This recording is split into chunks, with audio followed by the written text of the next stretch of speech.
देवाची वारी कीर्तनाची वारी। मंडळी, गळ्यात तुळशीची माळ आणि मुखाने हरिनाम घेत वारकरी वारीच्या दिंडीत सामील होतात। वारकऱ्यांच्या दिंडीचं वर्णन करावं तितकं थोडं। चला तर मग आपण या प्रत्यक्ष वारीचाच अनुभव घेऊया या कीर्तनातून। हरी जय जय राम कृष्ण हरी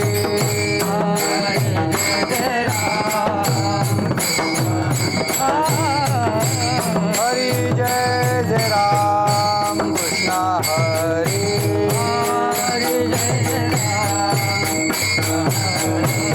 हरी जय जय राम कृष्ण हरी हरी जय जय राम कृष्ण हरी हरी जय जय राम कृष्ण हरी हरी जय जय राम कृष्ण हरी हरी जय जय राम कृष्ण हरी हरी जय जय राम कृष्ण हरी जय जय राम कृष्ण हरी हरी हरी जय जय राम कृष्ण हरी हरी रूप पाहता लोचनी सुख झाले ओ साजणी सुख झाले ओ साजणी सुख झाले ओ साजणी रूप पाहता सुख झाले ओ साजणी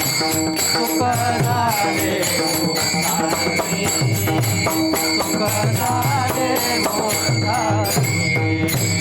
तो हा विठ्ठल भरवा तो हा विठ्ठल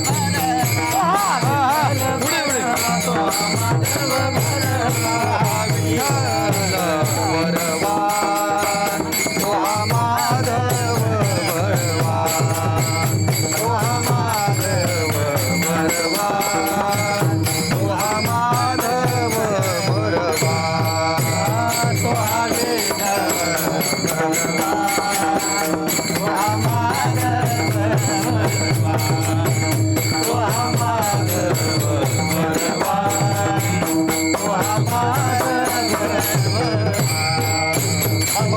सुकृताचे तोडे म्हणून विठ्ठली आवडे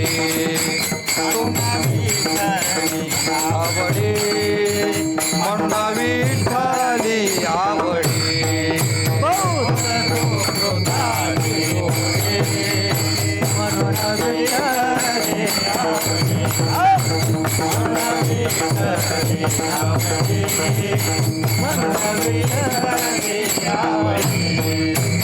तो हा विठ्ठल भरवा तो हा माधव विठ्ठल भरवा तो हा माधव भरवा हा विठ्ठल भरवा तो हा माधव भरवा विठ्ठल भरवा तो हा माधव भरवा तो हा विठ्ठल भरवा तो हा माधव भरवा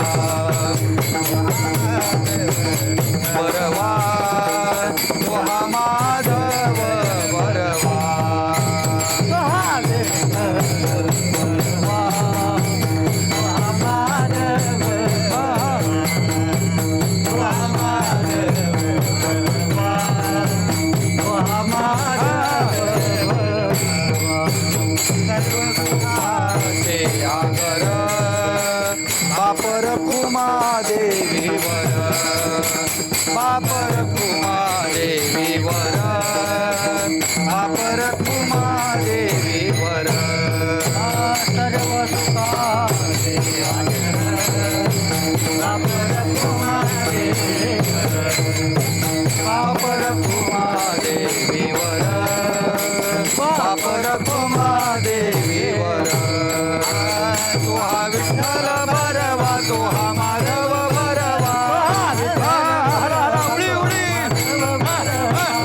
माझ्या वडिलांची मिरासी गा देवा माझ्या वडिलांची मिरासी गा देवा माझ्या वडिलांची मिरासी गा देवा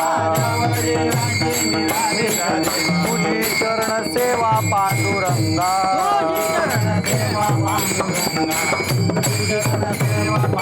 उपवास पारणे राखीला दारवंटा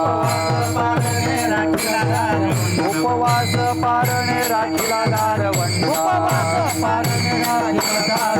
केला भोगवटा आम्हाला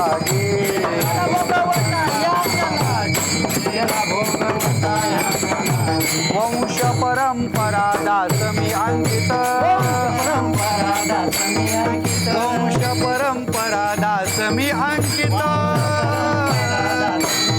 तुका मुकलिता लाज कोणा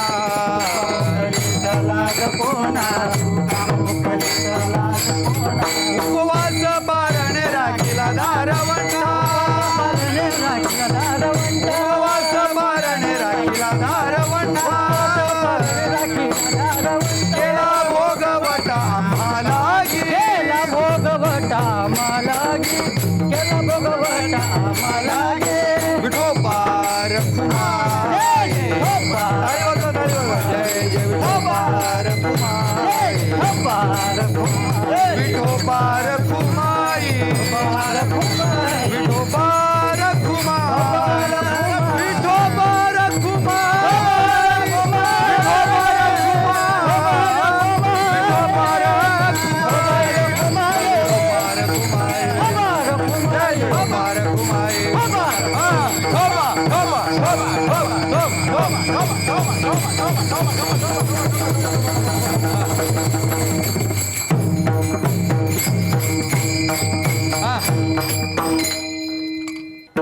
माझ्या वडिलांची मिरासी गा देवा माझ्या वडिलांची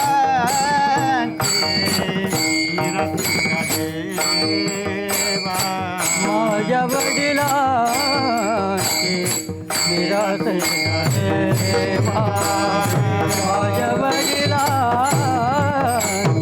मिरासी देवा तुझी चरण सेवा पांडुरंगा तुझी चरण सेवा पांडुरंगा उपवासी पारणे राखीला दारवंटा उपवासी पारणे राखीला दारवंटा केला भोगवटा आम्हालागी आम्हालागे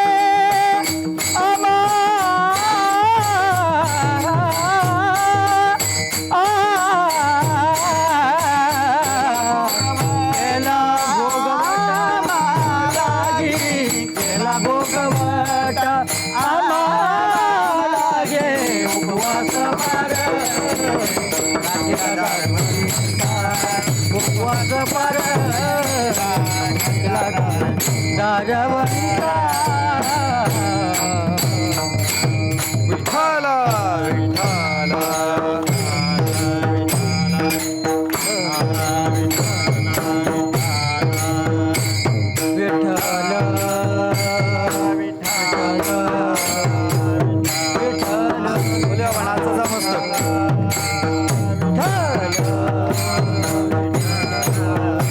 टाळी वाजवा सज्जनाव भजन करा टाळी वाजवा विठ्ठला एकदा टाळी विठ्ठला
विठ्ठला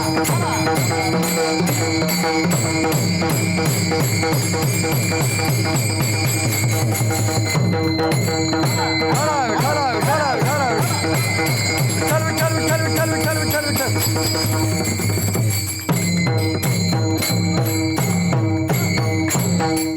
माझ्या वडिलांची मिरासिगा देवा, माझ्या वडिलांची मिरासिगा देवा, तुझी चरण सेवा पांडुरंगा.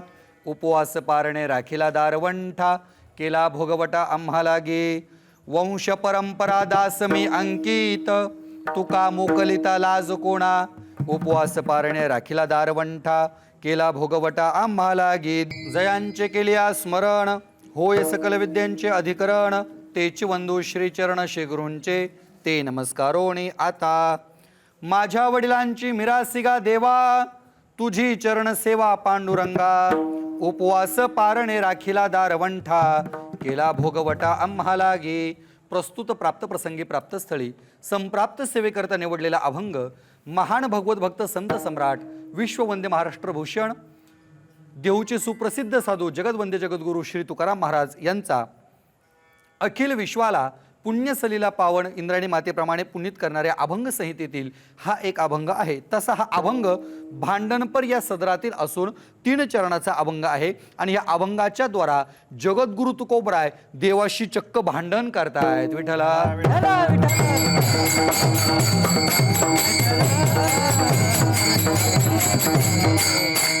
सर्व श्रोत्यांच्या अंतकरणामध्ये शंका निर्माण झाली असेल, जगद्गुरु तुकोबराय आणि भांडण करतायत.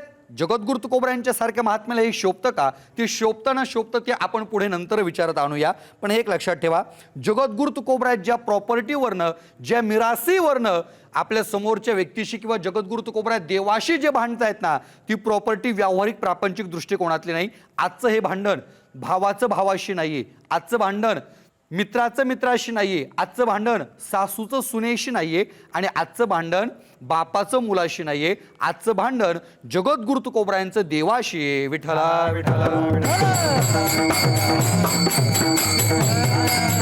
एक लक्षात ठेवा, आपल्या भांडण्यातून काहीच प्राप्त होणार नाहीये, पण देवाच्या आणि जगद्गुरु तुकोबरायांच्या भांडण्यातून काहीतरी प्राप्त होण्यासारखं आहे. आपण कितीही भांडा, याच्यातनं आपल्याला कधीच काही प्राप्त होणार नाही. पण महाराज जगद्गुरु तुकोबराय देवाशी ज्या प्रॉपर्टीवरनं, अभंगातला महत्वाचा शब्द आहे मिरास. मिरास या शब्दाचा अर्थ काय होतो अतुल महाराज? प्रॉपर्टी. म्हणजे प्रॉपर्टी कोणती? तर आपल्या जमीन जागा पैसा जुमला ही प्रॉपर्टी मानत नाही. तुकोबराय या प्रॉपर्टीला किंमत देत नाही. आपण देतो तो भाग वेगळा, पण जगद्गुरु तुकोबराय या प्रॉपर्टीला किंमत देत नाही.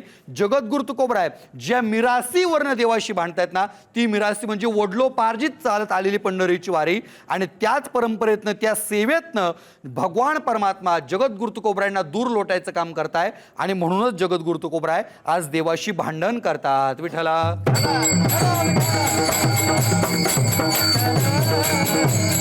या अभंगाची भूमिका मी आपल्या समोर मांडतो, म्हणजे या अभंगाचा आशय आपल्या लक्षात येईल. काय असतं माहिती का, आमच्या गुरुवरायांचं वाक्य असायचं नेहमी, किंवा आजही आहे. आमचे गुरुवरे बोलतात की कोणत्याही अभंगाचा विचार मांडत असताना त्याची 3 किंवा 4ही चरण सोडवलेच पाहिजे. असा काही नियम नाही, सोडवले पाहिजे ठीकच आहे, पण सुटलेच पाहिजे. आता माझ्याकडनं काही चरण सुटतील, नाही तर काही चरण सुटतील. एक काहीतरी होईल बरं का, एक काहीतरी होईल. एक तर सुटतील, नाही तर सुटून जातील, दुसरं काय होणार आहे. पण आपण प्रयत्न करूया.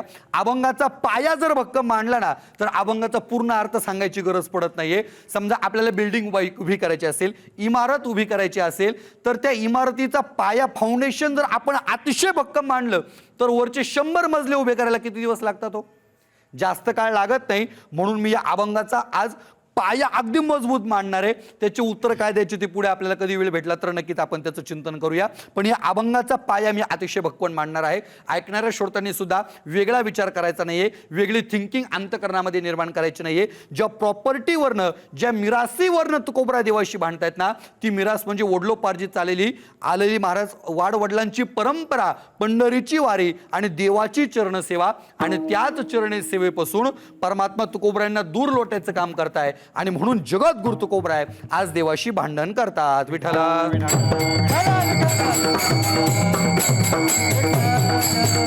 या अभंगाची भूमिका आपल्या समोर मांडतो, मी प्रस्तावना मांडतो. एकेकाळ असा होऊन गेला की वारकरी संप्रदायाची जडणघडण करण्याकरता काही विशिष्ट महात्म्यांचा अवतार झाला. बरं, एक काळ असा झाला, या वारकरी संप्रदायाला पाया घालवून देणारे त्या काळामध्ये पुंडलिकराय होते. मुकुटमणी पुंडलिक किंवा पुढे पुंडलिक दिवठा असं ज्ञानोबरायांनी तीर्थावळीच्या अभंगामध्ये नमूद केलेलं आहे. पुंडलिकरायांनी या वारकरी संप्रदायाला सज्जनाहो शिस्त लावली, बरं शिस्त लावली आणि त्याचाच जीर्णोद्धार करण्याकरता त्या भागवत धर्माची इमारत हिचा पाया भरण्याकरता मात्र ज्ञानोबरायांचा अवतार झाला. शेके 1272 एकेकाळचं 12 वर्षाचं तप की त्या 12 वर्षाच्या तपाच्या सामर्थ्यावर ज्ञानोबरायांनी वारकरी संप्रदायाचा पाया भरला आणि नुसता मोगम भरला नाही सज्जनाहो, भक्कम पाया भरला. संत बहिणाबाईंनी फार गोड वर्णन केलेले. ज्ञानदेवे रचिला पाया आणि उभारिले. ज्ञानोबरायांनी या वारकरी संप्रदायाचा पाया भरला आणि मग त्या भिंती, त्या मंदिराला शोभणारा कळस ही सर्व जडणघडण मात्र कुणाच्या काळामध्ये झाली? जगद्गुरु तुकोबरायांच्या काळामध्ये झाली. तो अभंग आपण सगळं पाहून घ्या. संत कृपा झाली, इमारत फळा आली, ज्ञानदेवे रचिला पाया, उभारिले देवालया, नामातयाचा किंकर तेने केला हा विस्तार, जनार्दन एकनाथ खांबदिला भागवत, तुका झाला असे कळस, भजन करा सावकाश, बहिणी फडकविती ध्वजा आणि निरूपण केले ओजा. या संपूर्ण अभंगाचं आपण चिंतन बघून घ्या. जगद्गुरु तुकोबरायांनी मात्र कलशावरती रोहन झाले महाराज, तुका झाला असे कळस. जगद्गुरु तुकोबराय या वारकरी संप्रदायाचं काय झाले? कळस झाले आणि सगळी प्रॉपर्टी ज्या संत महात्म्यांनी, या महात्म्यांनी अनेक संत महात्म्यांनी या संप्रदायाला टेका दिला. अनेक संत महात्मे आतापर्यंत जन्माला आले आणि आतापर्यंत ही सगळी घटना जी घडली हे सगळं महाराज या संत महात्म्यांनी सहन केलं आणि हे सगळं सहन करून या वारकरी संप्रदाय हा उभा केला आणि त्याच चरणसेवेपासून परमात्मा जगद्गुरु तुकोबरायांना दूर लोटायचं काम करतायत आणि म्हणून जगद्गुरु तुकोबराय देवाशी भांडण करतात. विठ्ठला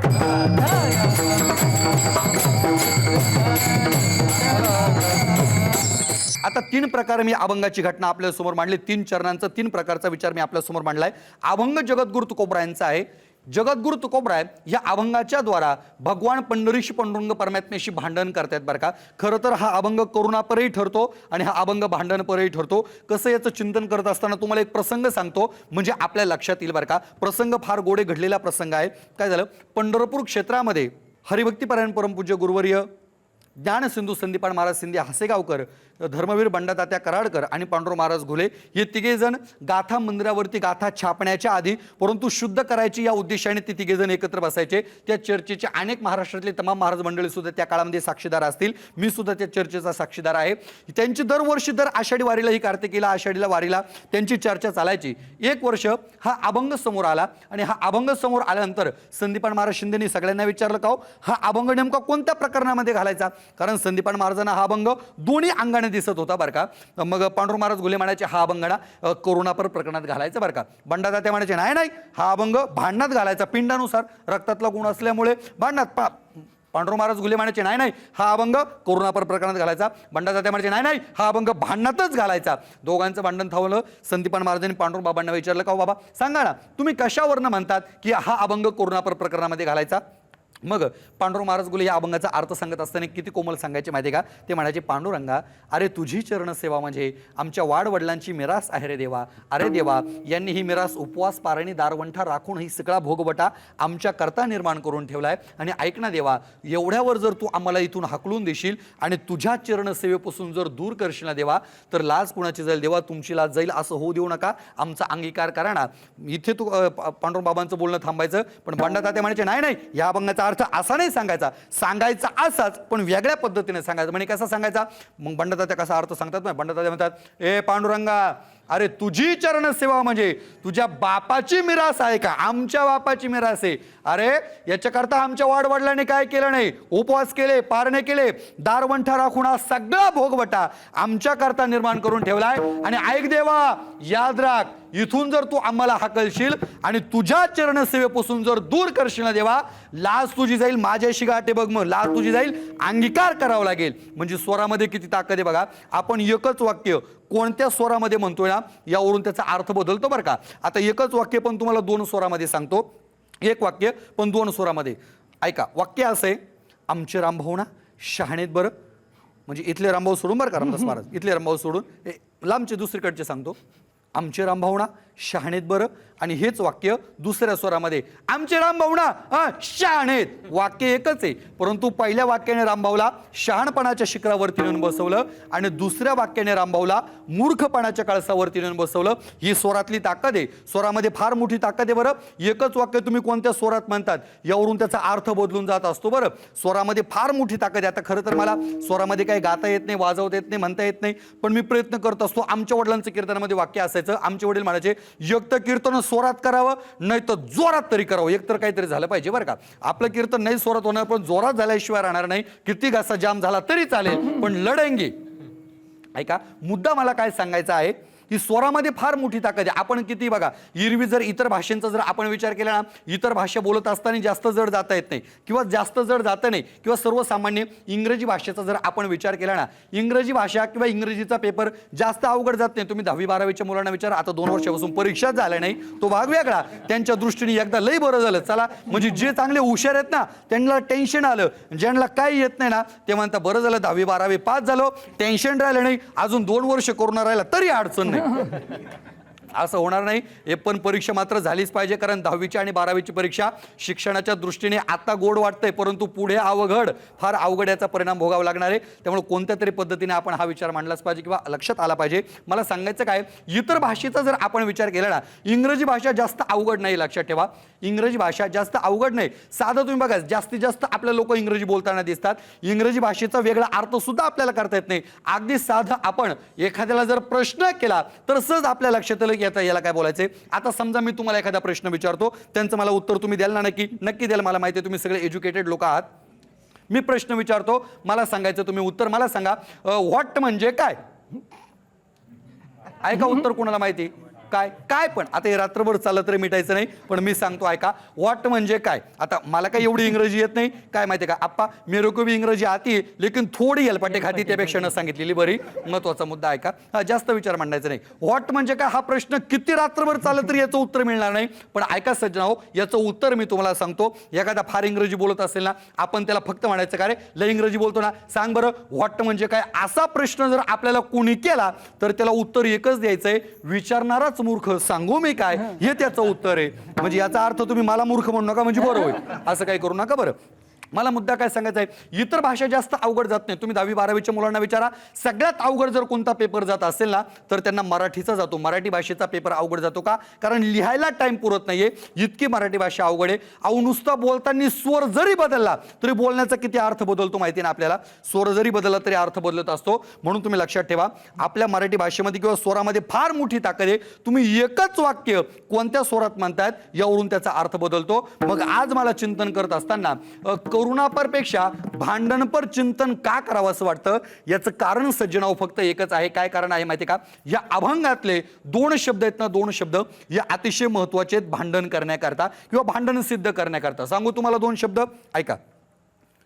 कुणाची लाज कधी काढल्या जाती तर उत्तर एकच आहे, भांडणामध्ये काढल्या जाती. आणि कुणाचा बाप कधी काढला जातो तर उत्तर एकच आहे, कशामध्ये?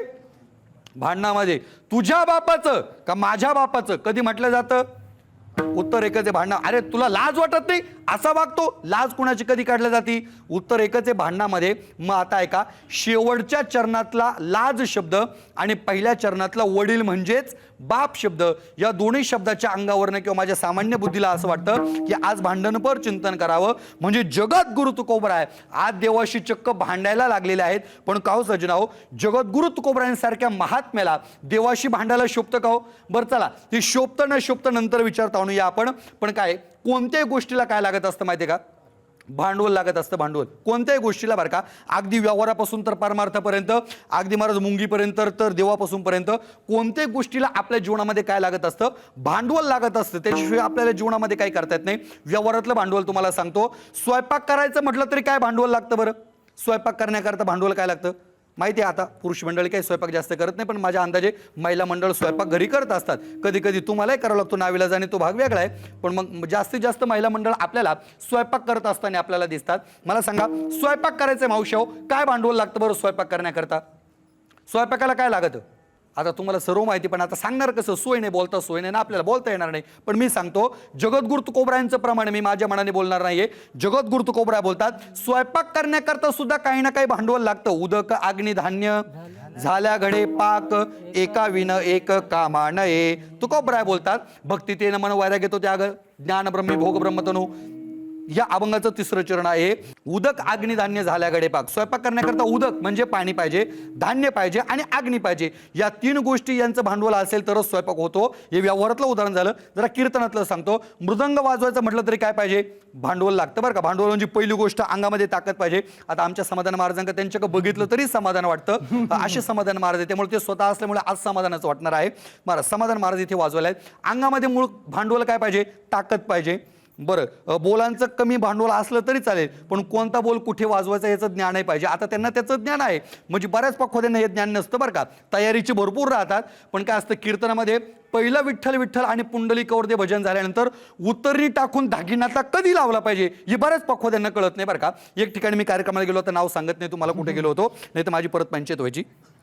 एक इतका तयार अफलातून पखवाद्या होतो, पण महाराज तुम्हाला कळतं का नाही सगळ्यांना मला माहित नाही, पण भजनी मंडळाच्या नक्की लक्षात येईल. महाराज इतका तयार पखवाद्या होता, पण तो काय करायचा माहिती का, सम आणि ठेका सोडून सगळं वाजवायचं. घ्या माझं कीर्तन उरकत आलं, म्हटलं अरे बाबा काय करावं. त्या पखवाद्याला म्हटलं अहो दादा सम कुठे, तो आणि महाराज तुम्हाला कुठं पाहिजे तिडच सम देतो, घ्या म्हणजे आता घ्या बरं आहे काय. म्हणजे भांडवल पाहिजे, सगळ्यांकडे मुद्दल पाहिजे, भांडवल पाहिजे. मृदंगाचं भांडवल झालं, गायनाचं भांडवल आहे. आता गायन करताना सुद्धा कोणत्या वेळेला कोणती चाल कशी म्हटली पाहिजे, किती वेळात म्हटली पाहिजे, आपल्याला दिलेल्या वेळेच्या अवधीमध्ये ते उरकलं पाहिजे, हे बऱ्याच जणांना ज्ञान नसतं बरं का. बऱ्याच जण आता हे तर महाराज सकाळपासून मंडळी सगळी उभी आहेत, त्यामुळे अडचण नाही. यांना पहिल्यापासून सगळ्यांना ज्ञान आहे. अनुभवी मंडळी आहे. मेघराज महाराज, संजू महाराज, आमचे माळी महाराज, अतुल महाराज, हे सगळे महाराज हुशार मंडळी आहेत. पण बऱ्याच लोकांना बऱ्याच गायकांना याचं ज्ञान नसतं. एका ठिकाणी कीर्तनाला गेलो, एक गायक उभा होता, इतका पहाडी आवाज होता, तुम्हाला सांगतो इतका पहाडी आवाज ना की अगदी महाराज पहाडाच्या पुढे आवाज जातो की काय, इतका मोठा पहाडी आवाज होता. जबरदस्त अफलातून गायक होता, त्यांचं नाव सांगत नाही मी. पण ते काय करायचे, त्यांना एक कळत नव्हतं की कोणत्या अभंगाच्या अर्थानुसार त्याला चाल कशी लावली पाहिजे, याचं काय त्यांना ज्ञानच नव्हतं. म्हणजे मुद्दल भांडवलाचा विषय चालला आपला, त्यांच्याकडे भांडवलच नव्हतं. इतके उंच प्रमाण चाली म्हणायचे. काय झालं, कीर्तनामध्ये बोलता बोलता माझ्या कीर्तनामध्ये एक प्रमाण आलं बरं का, आणि मग त्या अभंगाचा आशय लक्षात घेऊन त्या पद्धतीने चाल म्हटली पाहिजे की नाही. माझ्या कीर्तनात प्रमाण आलं, झुंजार ते एक विष्णुदास जगी. हे प्रमाण आल्यानंतर त्या पठ्याने चाल कशी म्हटली असेल माहिती का. त्यांनी चाल कशी म्हटली ऐका. झुंजार ते एक विष्णुदास जगी, विष्णुदास जगी. आता मला सांगा, विष्णूचे दास नामाचा जगामध्ये झुंजार करताय, हे सिद्ध कसं होणार हो. चालय अशा पद्धतीची म्हटली पाहिजे की नाही. हे भांडवल आहे, हे मुद्दल बऱ्याच जणांकडे राहत नाही. प्रत्येक गोष्टीला भांडवल लागतं. आता कीर्तनाचं घ्या, सगळ्यांचं झालं, मी काही उक्त घेतलं का, माझंही सांगतो ना तुम्हाला. कीर्तन करायचं म्हटलं तरी काय पाहिजे, भांडवल असलं पाहिजे. त्या ताकदीने माणसाला कीर्तन करता आलं पाहिजे, बोलता आलं पाहिजे. प्रत्येक गोष्टीला भांडवल लागत असतं. मग तुम्हाला मला सांगायचं काय, जर मृदंग वाजवायला भांडवल लागतं, गायन करायला भांडवल लागतं, कीर्तन करायला भांडवल लागतं, स्वयंपाक करायचं म्हटलं तरी भांडवल लागतं, प्रत्येक गोष्टीला भांडवल लागतं. मग भांडायचं म्हटलं तरी काय पाहिजे, बोला काय पाहिजे, भांडवल पाहिजे की नाही. असे खरपूस आणि निखराचे शब्द बोलता आले पाहिजे. आता भांडणच करायचं म्हटलं त्याच पद्धतीने बोलावं लागेल. असे खरपूस आणि निखराचे पुरुष मंडळीपेक्षा, माफ करा पण या बाबतीमध्ये माता माऊली अग्रेसर आहेत बरं. भांडायच्या बाबतीत पुरुष मंडळी बोलत नाही, झाले तर डायरेक्ट भांडणं होतात, बिलगा बिलगी होती. पण माता माऊल्यांचं तसं नसतं बरं का. यांचं भांडणच लय वेगळं राहतं महाराज. काय झालं, आमच्या गावामध्ये जास्त दुग्ध व्यवसाय असल्यामुळे आमच्या गावातनं 2 गल्ल्या आहेत. इकडनं गल्ली तिकडनं गल्ली, दोन्ही बाजूना घरण आणि मधूनच रस्ता आहे. आणि गावातनं म्हशी चरायला सुटल्या की म्हशी आमच्या पायी चालल्यानंतर शेण पडायचं पाठीमागे. काय व्हायचं, ह्या गल्लीतली एक मावशी आली, त्या गल्लीतली एक मावशी आली, दोघी पण ते शेणाच्या पोहाजवळ एकत्र पोहोचल्या आणि दोघी म्हणू लागल्या. ही म्हणू लागले हे शेण माझं आहे. ती म्हणली नाही नाही हे शेण माझं आहे. ती म्हणली आज काय म्हणते, मी तुझ्या आधी आली, हे शेण माझं आहे. ती म्हणते अजिबात नाही हे शेण. आता मला तुम्ही सांगा ते शेण नेमकं कोणाचं होतं. हे दोघांचं भांडण आणि तिसऱ्याचा लाभ होतो बरं का. विठाला विठाला विठाला.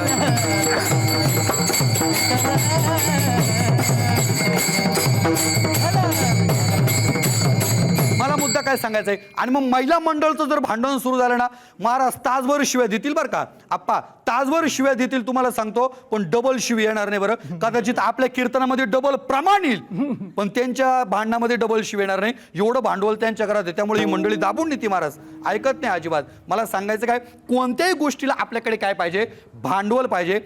भांडण करण्याकरता आपल्याला आपल्या अंतःकरणामध्ये काम असला पाहिजे, क्रोध असला पाहिजे. एक लक्षात ठेवा, जिथे काम असतो तिथे क्रोध असतो, जिथे क्रोध असतो तिथे वाईट वचनं असतात, आणि जिथे वाईट वचनं असतात ना त्यालाच भांडण असं म्हणतात. विठ्ठला.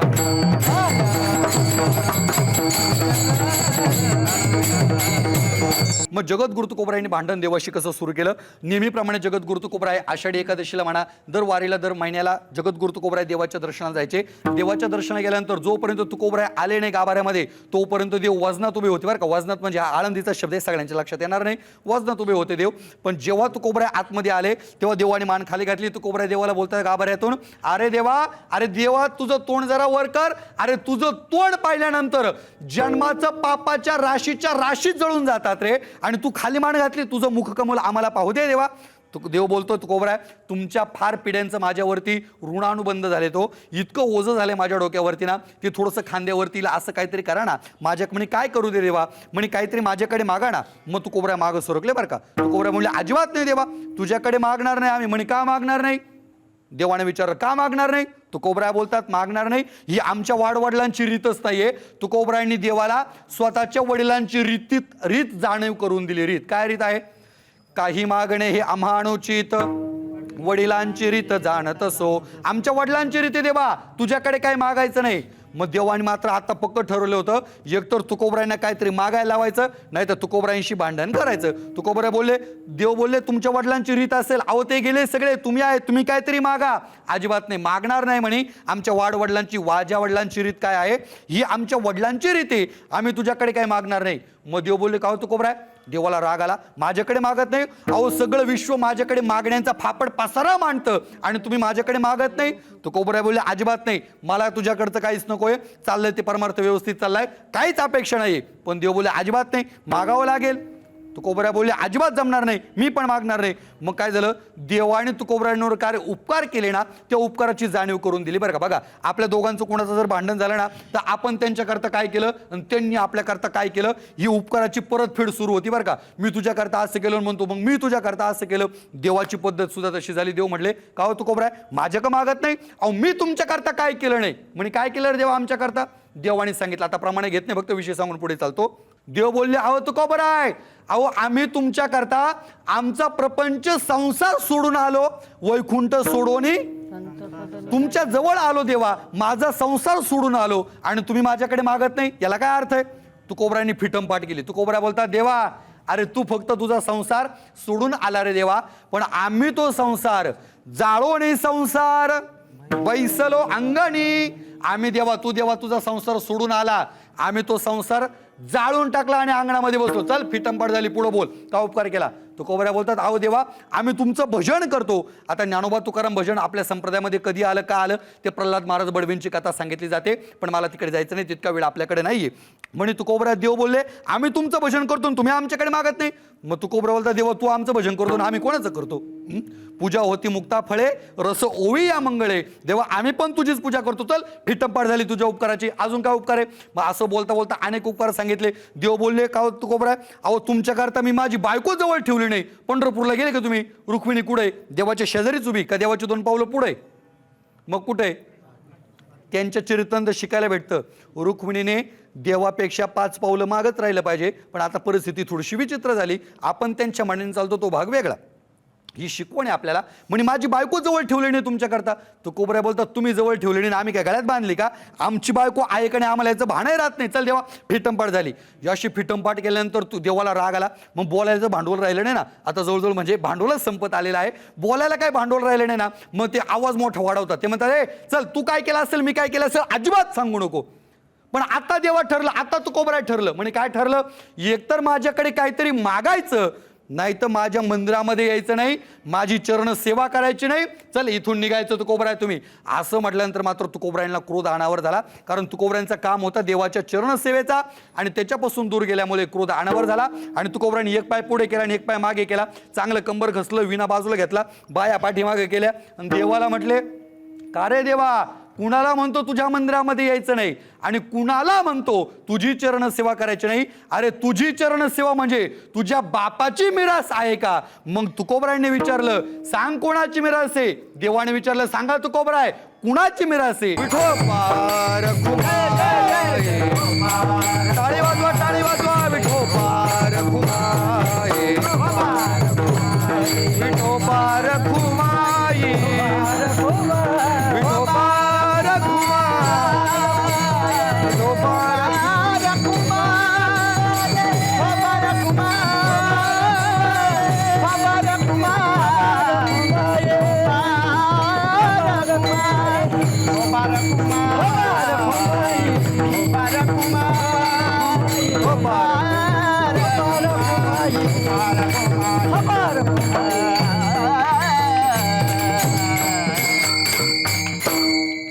आणि म्हणून जगद्गुरु तुकोबरा देवाला बोलतात, देवा अरे तुझी चरण सेवा म्हणजे तुझ्या बापाची नाही, आमच्या वडिलांची रीत आहे, आमच्या वडिलांची परंपरा आहे, तुझी चरण सेवा पांडुरंगा, तू आम्हाला इथून दूर करू शकत नाही. मग देवाने विचारलं, ठीक आहे हे सगळं तुमचं आहेत ना, मग तुमच्या वाडवडिलांनी याच्याकरता काय केलं बरं?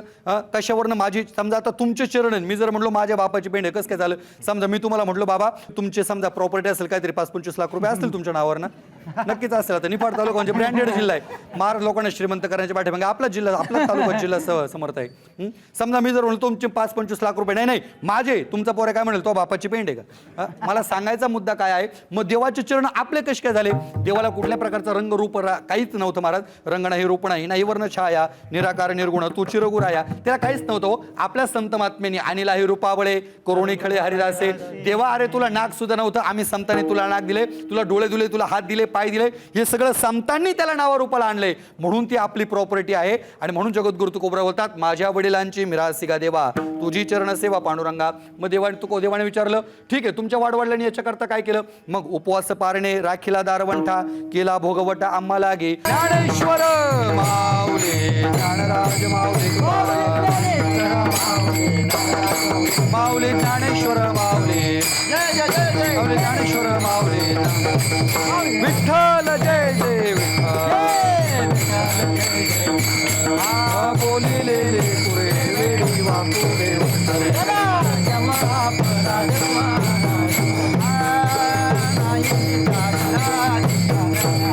महाराज क्षमा अपराध महाराज तुम्ही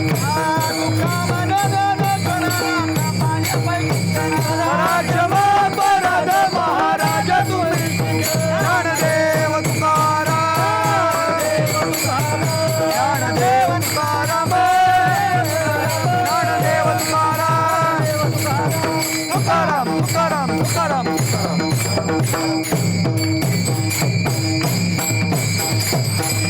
पुंडलिक अवतार विठ्ठल श्री ज्ञानदेव पंढरीनाथ श्री निवृत्तीनाथ